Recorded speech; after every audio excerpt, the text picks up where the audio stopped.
नमस्ते मेरे प्यारे विद्यार्थी मित्रों।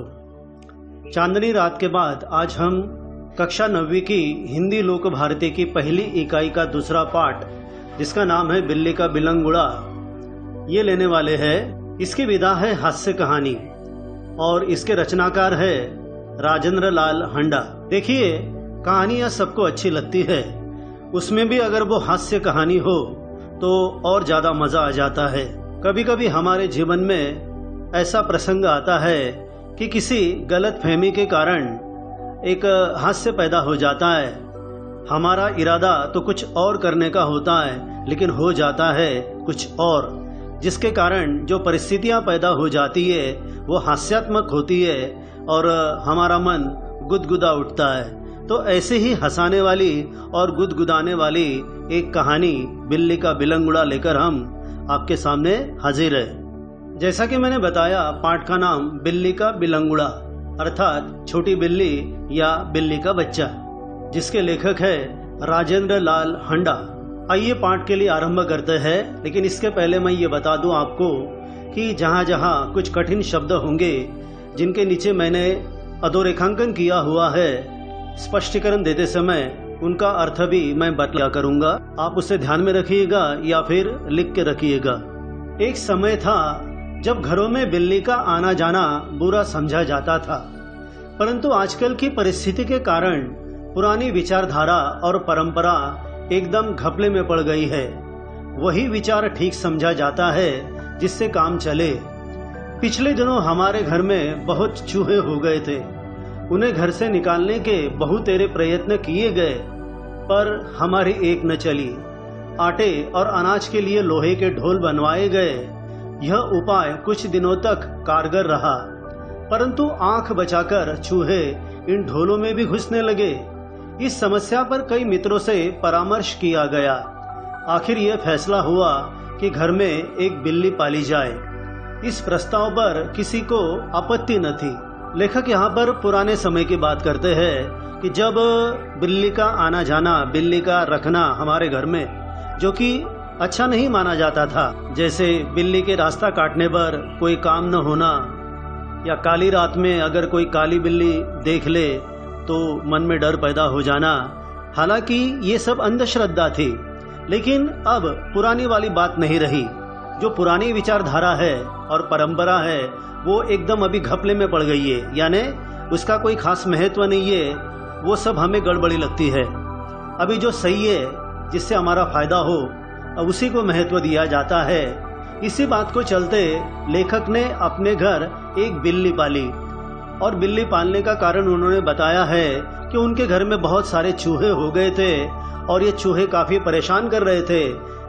अनाज और आटे को बचाने के लिए उन्होंने जो लोहे के ढोल बनवाए थे, लोहे के जो डिब्बे बनवाए थे, कभी कभार अगर उनका ढक्कन खुला रह जाता तो भी चूहे उसमें घुस जाते और अनाज की बर्बादी करते। तो चूहों को निकल बाहर करने के लिए लेखक ने काफ़ी प्रयास किया, लेकिन उसका कोई फायदा नहीं हुआ, यानी उनकी एक न चली। कोई भी उपाय प्रभावी न रहा। कुछ दिनों तक उनका फायदा होता, यानी ये उपाय कारगर सिद्ध होता, लेकिन थोड़ा अवधि बीत जाने पर वो उपाय जो होता वो अप्रभावी हो जाता। क्योंकि बिल्ली बड़ा चंचल जीव होता है। वह आसानी से हमारी आंखें बचाकर दूध पी सकता है, या अनाज के ढोलों में घुस सकता है, या उन्हें जो उधम मचाना है वो मचा सकता है। तो घर का मालिक अर्थात लेखक परेशान हो गया कि इस समस्या से छुटकारा कैसे पाया जाए। तो उन्होंने अपने मित्रों से परामर्श किया, विचार किया, उनके सामने ये समस्या रखी। तो उन्होंने बताया कि तुम एक काम करो। वो क्या? तो घर में बिल्ली पालो। और ये प्रस्ताव, ये विचार जब घर वालों के सामने रखा गया तो सबको पसंद आया, यानी किसी ने आपत्ति अर्थात ऐतराज प्रकट नहीं किया। आगे बढ़ते हैं। चुनांचे एक बिल्ली लाई गई। उसकी खूब खातिर होने लगी। कभी बच्चे दूध पिलाते, कभी रोटी देते। उसने विधि पूर्वक चूहों का सफाया शुरू कर दिया। देखो, परिणाम ये हुआ कि इसी कारण, इसी वास्ते बिल्ली का घर में आना हुआ। बिल्ली लाई गई, और जैसे ही बिल्ली आई, जैसे किसी मेहमान का आदर सम्मान किया जाता है, उसी तरह इस बिल्ली की भी खातिर होने लगी, उसका आदर सम्मान होने लगा। और बच्चे तो बच्चे होते हैं, वो बिल्ली की बहुत अच्छी तरह देखभाल करने लगे, उसके खाने पीने का ध्यान रखने लगे, दूध पिलाने लगे, कभी रोटी भी देने लगे। और जिस उद्देश्य से वो बिल्ली लाई गई थी वो भी सफल होना शुरू हो गया। यानी उसने बिल्कुल विधि पूर्वक सही तरीके से चूहों का सफाया करना शुरू कर दिया, अर्थात चूहों को खाना शुरू कर दिया, जिससे कि चूहों की संख्या घटने लगी।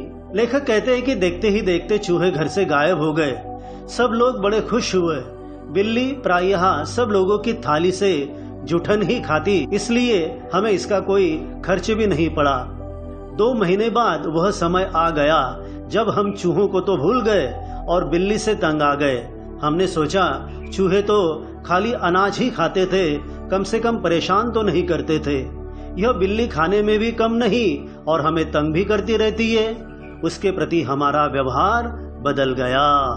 हुआ यूं कि बिल्ली के आने पर चूहे तो हट गए और बिल्ली को रखने में कोई परेशानी वाली बात भी नहीं थी, क्योंकि उसके खाने पीने का कोई ज़्यादा खर्चा नहीं था। जो अधूरा छोड़ा हुआ भोजन होता है, जुठन, वही वो खा लेती, इसलिए खर्चे की कोई बात नहीं थी। लेकिन 2 महीने के बाद ये असर दिखाई दिया कि चूहे तो चले गए, लेकिन इस बिल्ली ने घर वालों को तंग करना, परेशान करना शुरू कर दिया। लेखक ने यहाँ पर चूहे और बिल्ली इन दोनों की तुलना की है कि चूहे तो सिर्फ अनाज ही खाते थे, लेकिन यहाँ पर ये बिल्ली बहुत ज़्यादा परेशान करने लगी। मतलब बिल्ली खाती भी है और परेशान करने में भी किसी प्रकार की कसर नहीं छोड़ती। और इसके कारण बिल्ली के प्रति घर वालों का और लेखक का जो रवैया था, जो व्यवहार था, जो लगाव था, वो एकदम बदल गया। लेखक आगे लिखते हैं, बिल्ली भी कम समझदार जानवर नहीं। जो शेर के काबू में नहीं आई वह हमसे कैसे मात खा जाती। मात खाना यानी हार जाना। कभी किसी जमाने में शेर ने बिल्ली का पीछा किया होगा उसे पकड़ने के लिए, लेकिन शेर के हाथ नहीं लगी होगी, क्योंकि बिल्ली भी बड़ी चंचल होती है और आसानी से पेड़ पर चढ़ गई होगी। इसीलिए लेखक कहते हैं, जिसे शेर पराजित नहीं कर सका या हमसे भला वो कैसे हार मानेगी। उसने भी अपना रवैया बदल दिया। हमारे आगे पीछे फिरने के बजाय वह रसोई के आसपास कोने में दुबक कर बैठ जाती। उसका रवैया ऐसा बदला, पहले वो लेखक और उसके परिवार वालों के आगे पीछे दुम हिलाती हुई घूमती रहती, चलती रहती। लेकिन अब जैसे ही बिल्ली की समझ में आ गया कि अब ये लोग मुझे टालने लगे हैं, तो उसने रसोई घर में जाकर वहाँ पर चुपके से बैठे रहना ये शुरू कर दिया। केवल इतना ही नहीं, जब भी उसे कोई अवसर मिलता, मौका मिलता, वो जी भर के खाती। लेखक कहते हैं, जब मौका लगता मजे से जो जी में आता खाती। इस तरह चोरी करते बिल्ली कई बार पकड़ी गई, यानी अब बिल्ली चोरी भी करने लगी। एक दिन सुबह उठते ही मैं रसोई में कुछ लेने गया। देखता हूँ कि कढ़े हुए दूध का दही जो रात को बड़े चाव से जमाया गया था, बिल्ली खूब मजे से खा रही है। जब दूध को बहुत ज़्यादा उबालकर उसे औटाया जाता है और ठंडा होकर उसकी दही जमाने के लिए रख दिया जाता है, तो दूसरे दिन बड़ी स्वादिष्ट दही बन जाती है। लेकिन इस बिल्ली ने किया क्या, जिस रुचि के साथ लेखक ने उस दही को जमाया हुआ था, दूसरे दिन लेखक ने देखा कि ये बिल्ली सवेरे सवेरे चुपके से किचन में जाकर उस दही पर अपना हाथ साफ कर रही है, अर्थात मजे से वो खा रही है। ये देखकर लेखक को गुस्सा आना स्वाभाविक था। वो कहते हैं, अब चिंता हुई कि बिल्ली से कैसे पीछा छुड़ाया जाए। देखो, पहले उन्हें चूहों से छुटकारा पाने की पड़ी थी, अब उन्हें चूहों से तो छुटकारा मिल गया, लेकिन अब ये तंग करने वाली बिल्ली से कैसे निजात मिलेगी, छुटकारा उन्हें मिलेगा, ये वो सोचने लगे। मेरा नौकर बहुत होशियार है। रात को काम खत्म करके जाने से पहले उसने एक खाली बोरी के अंदर 2 रोटियां डाल दी और चुपके से एक तरफ खड़ा होकर बिल्ली का इंतजार करने लगा। बिल्ली आई, वो एकदम रोटियों पर झपटी। लेखक ने अपने घर में एक अमरू नाम का नौकर भी पाल रखा है। लेखक कहते हैं कि वो बड़ा चालाक है, होशियार है। तो बिल्ली को पकड़ने के लिए उसने किया ये कि तो रात को एक बोरी के अंदर 2 रोटियां डाल दी। उस बोरी का मुंह उसने थोड़ा खुला छोड़ दिया जानबूझकर, ताकि बिल्ली उसमें जा सके, और एक तरफ खड़ा होकर बिल्ली के आने का इंतजार करने लगा। हुआ वही जो होना चाहिए। बिल्ली आई, वह एकदम रोटियों पर झपट पड़ी, टूट पड़ी। नौकर ने तुरंत बोरी का एक सिरा यानी एक छोर पकड़कर उसे ऊपर से बंद कर दिया। रस्सी के साथ बोरी का मुंह बांध दिया गया।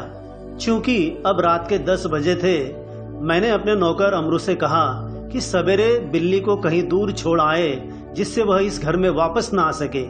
रात काफी हो गई थी, 10 बज चुके थे, इसलिए लेखक ने बताया कि देख भैया, अभी उसे बाहर छोड़ने की जरूरत नहीं है, कल सवेरे उसे छोड़ देना जल्दी, और ऐसी जगह छोड़ना कि दोबारा वो वापस ना आ सके। दूसरे दिन की बात है, सब लोगों को चाय पिलाते पिलाते अमरू को अगले दिन 8 बज गए। मैंने याद दिलाया कि उसे बिल्ली को भूली भटियारीन की तरफ छोड़कर आना है। घर वालों को चाय पानी कराते कराते 8 बज चुके थे, तो लेखक ने याद दिलाया अमरू को कि अब तुझे बिल्ली को छोड़ने के लिए जाना है। और जगह कौन सी बताई? दिल्ली की एक मशहूर जगह जिसका नाम है भूली भटियारीन, जो कि एक खौफनाक महल है ऐसा माना जाता है। बोरी कंधे पर लटका अमरू चल दिया। बात आई गई हो गई, यानी बात को भुला दिया गया। मैं हजामत और स्नान आदि में व्यस्त हो गया, क्योंकि 9:30 बजे दफ्तर जाना था। ये हर दिन का कार्यक्रम था कि लेखक 9:30 बजे अपने कार्यालय जाया करते थे, इसलिए दाढ़ी और स्नान के लिए वो बाथरूम में चले गए। गुस्सल खाना यानी बाथरूम। तो जब वो नहा रहे थे, वो कहते हैं गुस्सल खाने में मुझे जोर का शोर सुनाई दिया। मैं नहाने में व्यस्त था और कुछ गुनगुना रहा था, इसलिए मेरा ध्यान उधर नहीं गया। 2 मिनट के बाद ही फिर शोर हुआ। इस बार मैंने सुना कि मेरे घर के सामने कोई आवाज लगा रहा है, आपका नौकर पकड़ लिया गया है, अगर आप उसे छुड़ाना चाहते हैं तो छप्पर वाले कुएं पर पहुंचिए। देखिए मित्रों, नहाने का मूड ही कुछ और होता है। लेखक ऐसे ही मूड में नहा रहा था, हजामत कर रहा था और कोई गाना गुनगुना रहा था। उसी समय उसके कानों पर यह आवाज आई कि उनका नौकर पकड़ा गया है और उसे छुड़ाने के लिए उन्हें दिल्ली की और एक जगह है जिसे कहते हैं छप्पर वाला कुआं, वहां जाना पड़ेगा। लेखक आगे कहते हैं, मैं हैरान हुआ कि क्या बात है। समझा शायद अमरू किसी की साइकिल से टकरा गया होगा, शायद साइकिल वाले का कुछ नुकसान हो गया हो और उसने अमरू को धर पकड़ा हो। जब तक हमें सच्चाई मालूम नहीं पड़ती, हमारे मन में तरह तरह की आशंकाएं उठती है। सो लेखक को भी लगा कि जरूर अमरू और साइकिल वाला, इन दोनों में भिड़ंत हो गई होगी और साइकिल का नुकसान हो गया होगा और साइकिल वाला ये चाहता होगा कि उसका नुकसान भर दिया जाए। रही आदमी इकट्ठे होने की बात, यह काम दिल्ली में मुश्किल नहीं, और फिर करोल बाग में तो बहुत आसान है, जहां सैकड़ों आदमियों को पता ही नहीं कि वे किधर जाएं और क्या करें। यहाँ पर लेखक ने दिल्ली में जो भीड़ है उस पर इशारा किया है।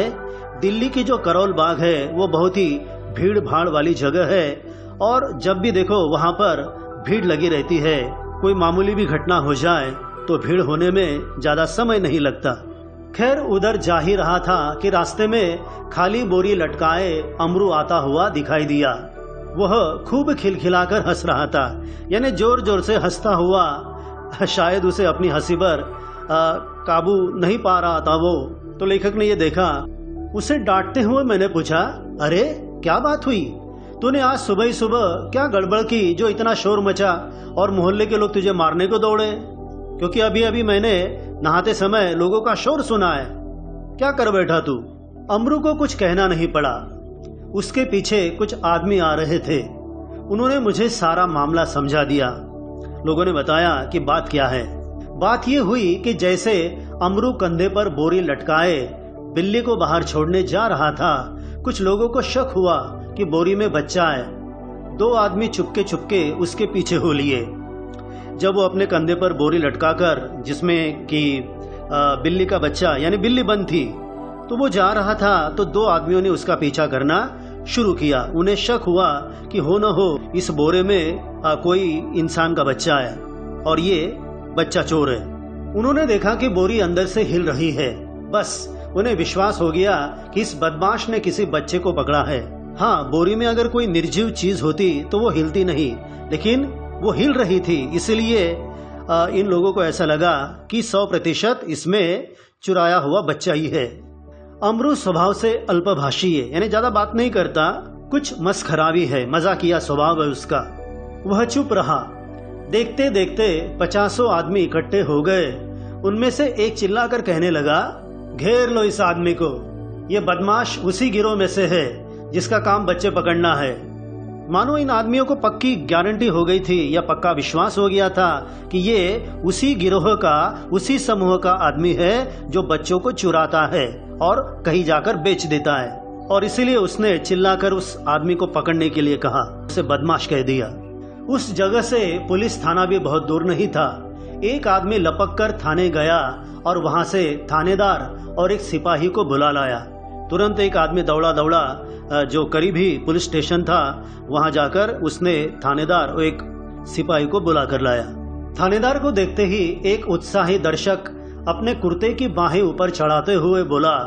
उसने अपनी बाहें ऊपर चढ़ाई, यानी बहुत ही क्रोध में था और मानो वो उस अमरू के साथ पता नहीं कौन सा बर्ताव करने वाला था। उसने कहा, दरोगा जी, ऐसा नहीं हो सकता कि आप इस बदमाश को चुपचाप यहाँ से ले जाएं और कानूनी कार्रवाई की आड़ में इसे हवालात के मजे लेने दे, यानी आप उसे सलाखों के पीछे डाल दे, इस पर कानूनी कार्रवाई करे, क्योंकि सबूत आपके सामने है। आगे वो कहता है, पहले इसकी जी भर के मरम्मत होगी, कानूनी कार्रवाई आपको जो करनी है वो बाद में करना, पहले हम लोग इसे पीटेंगे, इसकी मरम्मत करेंगे। गजब नहीं कि भरे मोहल्ले से बच्चे उठा लिए जाए, इसे तो शर्म आनी चाहिए कि दिन दहाड़े मोहल्ले में आकर ये बच्चों को उठा रहा है। 2 दिन हुए पास वाली गली से एक बच्चा गुम हो गया। देवनगर से तो कई उठाए जा चुके हैं। दिल्ली का जो देवनगर नाम का इलाका है, वहां से भी अब तक सचमुच कुछ बच्चे उठाए जा चुके थे। लेकिन इसका सीधा संबंध जो अमरू से जोड़ा जा रहा था वो जरा विचित्र था। इसके बाद वह आदमी आगे बोला, आप बाद में इसके साथ चाहे जो करे, पहले हम लोग इसकी पिटाई करेंगे। बच्चों, जिसे हम अंग्रेजी में कहते हैं ना मॉब साइकोलॉजी, भीड़ तंत्र बड़ा ही अलग होता है, क्योंकि फैसला लेने वाला कोई एक नहीं होता है। जो भी एक कोई कहता है तो सब उसी बात का समर्थन करने लगते हैं। तो बाकी अन्य जो लोग थे उन्होंने भी इसका समर्थन किया कि हम जी भर के पहले इस आदमी की पिटाई करेंगे, मरम्मत करेंगे।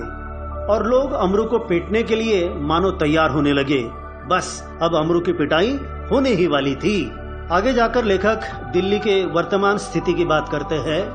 उन दिनों दिल्ली में बड़ी सनसनी फैली हुई थी, यानी एक घबराहट मची हुई थी, खलबली मची हुई थी। नगर के सभी भागों से बच्चों के उठाए जाने की खबरें आ रही थी। 1-2 बार पत्रों में यह छपा कि जमुना के पुल पर कुछ आदमी पकड़े गए जिन्होंने बोरियों में बच्चे बंद किए हुए थे।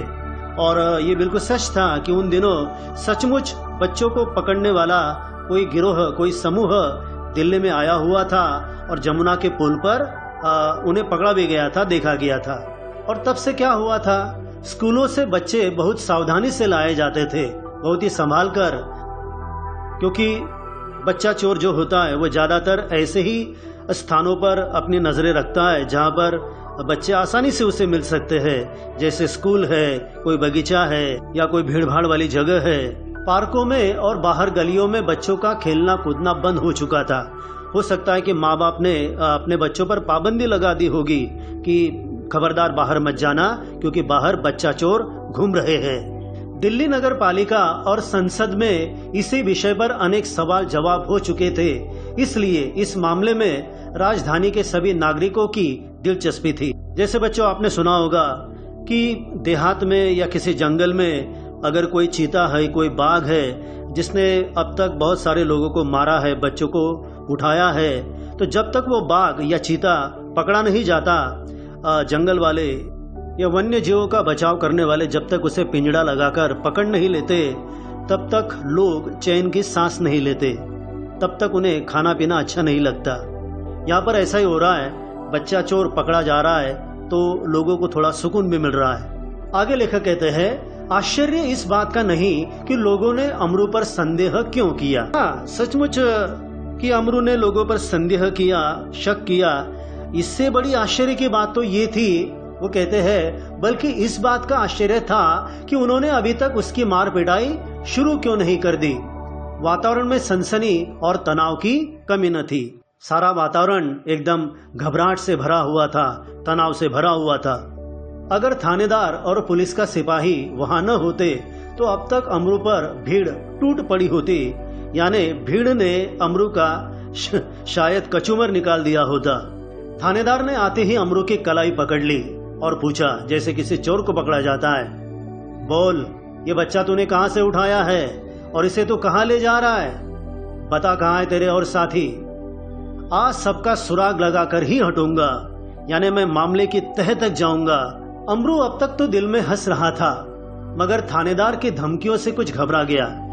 वो पहले शायद इसलिए हंस रहा था कि मैंने कुछ किया ही नहीं तो भला मेरे साथ क्या होने वाला है, मैं तो मजाक कर रहा हूँ। लेकिन अब थानेदार की धमकी से वो थोड़ा डर गया। तभी आवाज में वह थानेदार से बोला, सरकार मैंने किसी का बच्चा नहीं उठाया, न मैं बदमाश हूँ, मैं तो एक भले घर का नौकर हूँ, रोटी चौका करता हूँ, यानी भोजन वगैरह मैं बनाता हूँ, आचारी हूँ और अपना पेट पालता हूँ, यही मेरे उदर निर्वाह का साधन है।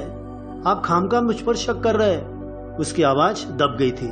जो आदमी थानेदार को बुलाकर लाया था क्रोध में आकर बोला, क्यों बकता है बे?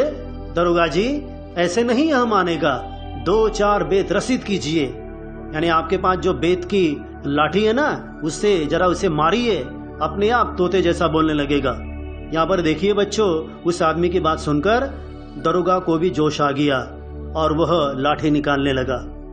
दरोगा ने बगल से निकालकर बेत अपने हाथ से ली ही थी कि अमरू नम्रतापूर्वक झुका और बोला, सरकार आप जितना चाहे मुझे पीट ले, पहले ये तो देख ले कि इस बोरी में है क्या। हुक्म हो तो चलिए थाने चले, यानी मैं कुछ भी सजा भुगतने के लिए तैयार हूँ, लेकिन जरा जल्दबाजी मत कीजिए, पहले देख तो लो कि इस बोरी में है क्या। यद्यपि थानेदार इस बात पर राजी हो गए थे, पर भीड़ कब मानने वाली थी? भीड़ तो भीड़ ही होती है। लोग चिल्ला उठे, हरगिज नहीं, ऐसा कभी नहीं होगा, हम सब इस आदमी की बदमाशी के गवाह है। इसने क्या बदमाशी की है हमने अपनी आंखों से देखा है, हम साक्षी है इस बात के, मामला कभी दबने नहीं देंगे। थानेदार डर गए कि उनकी नीयत पर लोगों को शक हो रहा है, यानी लोगों को ऐसा लग रहा है कि पुलिस कोई एक्शन लेने वाली नहीं है। उन्होंने अमरू से कहा, अच्छा बोरी को नीचे रखो, इसका मुंह खोलो। अमरू शांतिपूर्वक नीचे बैठ गया और धीरे से उसने बोरी का मुंह खोल दिया। देखो घटना में बिल्कुल एक बदलाव आया है। वो कहते ना कहानी में एक ट्विस्ट आया है। जैसे ही बोरी का मुंह खुला, बिल्ली का बिलंग उड़ा, छलांगे मारता हुआ एक तरफ भाग गया और लोग देखते रह गए। अरे ये क्या हुआ? जैसे ही बोरी का मुंह खोला गया, वहां पर तो कोई इंसानी बच्चा नहीं था। वहां से एक छोटी बिल्ली बाहर निकली और छलांगे लगाती हुई, फुदकती हुई वहां से दूर भाग गई। सारे लोग चकित हो गए। थानेदार के भी समझ में न आया कि अब क्या करे। यानी जो थानेदार अब तक बड़ा जोशीले अंदाज में बात कर रहा था, अब तो उसे शर्म महसूस होने लगी। वह थाने की तरफ मुड़ा, यानी जाने के लिए, वापस लौटने के लिए, और एक तांगे वाले की पीठ पर बेत मारते हुए बोला। उसी समय संयोग से एक तांगे वाला बीच में आ गया था। हालांकि तांगा बीच में आना ये बहुत बड़ी अपराध की बात नहीं थी, लेकिन शर्म को तो रास्ता देना पड़ेगा ना बाहर निकालने का। थानेदार बोला, जानते नहीं कि रास्ते में तांगा खड़ा नहीं करना चाहिए। इस प्रकार अपनी झेप मिटाने का यत्न, यानी अपनी शर्म को दूर करने का प्रयत्न करते हुए दरोगा जी चले गए और अमरू हंसता हुआ घर वापस आ गया। देखिए बच्चों, इस प्रकार कहानी का अंत हुआ। केवल एक गलतफहमी की वजह से उन दो आदमियों ने अमरू का पीछा करने के कारण आगे जो भी घटित हुआ आपने देखा है।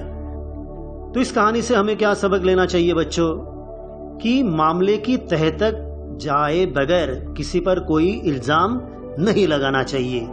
दूसरा सबक यह है कि जो प्राणी मात्र होते हैं उनसे प्यार करना चाहिए, वो हमारे सच्चे साथी होते हैं। तीसरा सबक यह है कि चाहे कितनी भी भीड़ क्यों न हो, तो अपनी सद विवेक बुद्धि के साथ कोई भी निर्णय लेना चाहिए, कोई भी फैसला करना चाहिए। कहीं ऐसा न हो कि बेवजह लोग भड़क उठे, उनके मन में गलतफहमी पैदा हो गई और एक बेकसूर को, एक निष्पाप व्यक्ति को पीटा गया, मारा गया। ऐसा कभी नहीं होना चाहिए। तो विद्यार्थी मित्रों, मैं चाहूँगा कि ये कहानी आपको अवश्य पसंद आई होगी। तो YouTube पर मेरा जो चैनल है हिंदी शिक्षक, आप उसे अवश्य सब्सक्राइब कीजिएगा। और कोई आशंका अगर आपकी है या कोई प्रतिक्रिया है तो आप कमेंट बॉक्स में ज़रूर डालिएगा। धन्यवाद।